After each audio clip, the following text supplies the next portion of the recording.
If you're ever in Adelaide, do yourself a favour, go to Cheeky Chooks.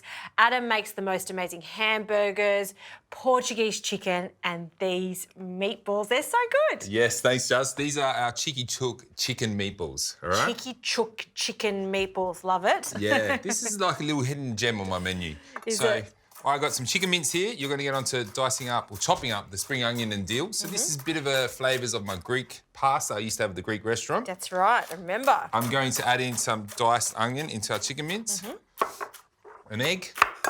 And it's a chicken shop, so obviously you showcase lots of chicken. But I have also had, because I've had everything on the menu, the burger, the beef burger is incredible too. Ah, yeah, that one's named after my wonderful wife, Betty's beef. But, you know, she doesn't like that, but it's all good. That's a cracker, cooked on charcoal again, provolone, bacon. It's super tasty. Fantastic. Now, Juz, this is my little key tip here. Yes. Parmesan. Parmesan makes everything in these meatballs. Okay. Okay? Yep. And is that enough spring onions and dill, or would you like some more? Perfect, perfect. If you can put that into my mix, it'll be wonderful. Can do. There we go. Awesome. So this mix, we make it, you know, look, daily, but you can make it a couple of days in advance and just have it sitting in the fridge. The flavours will obviously come together more. Now, with the hand, just mixing it all together. And I think chicken mince sometimes gets a bad rap for being quite dry because it's usually lean. Yes. But because you've added that egg and these fresh breadcrumbs. Yeah. And that's the key, isn't it? Yes, definitely Keeps the fresh. them really moist. I couldn't agree Yep. more. Yep. Okay. And we've put salt in there too.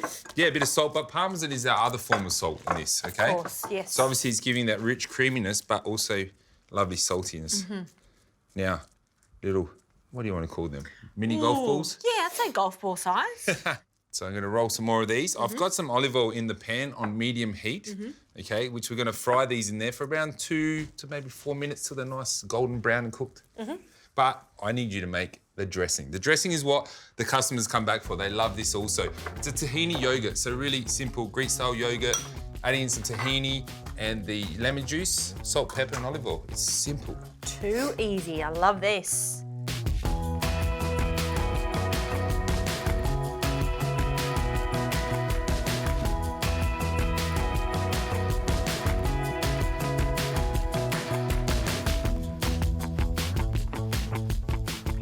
All right, Juz, they are looking nice and golden and crispy. To finish, They smell so good. So good. the Parmesan. Ah, that's All right. a little trick. Lots of parmesan. Lots and lots of Parmesan. Bit of that tahini yogurt on the base. Yeah, one by one, how they pop. And you don't drain them off, just pop them straight on. No. Like that, just stack them up. Yum. I keep thinking if I have a little party, making little small ones, and then having it in that tahini yogurt, walking around, and as you take it, you just dip it in that delicious yogurt sauce. We'll do that Cheeky Chook for you if you need. Okay. Just let me know and I'll send them up your way. Okay, a little more on top. And we've still got a little sprig on top. Would you like a sprig? Yeah, I love a sprig. Perfect. They look gorgeous. Cheeky Chook. It is one of the greatest chicken shops you'll ever go to. And when you go there, get the chicken burger and get these chicken meatballs. They are top notch. Thanks, Adam. Anytime.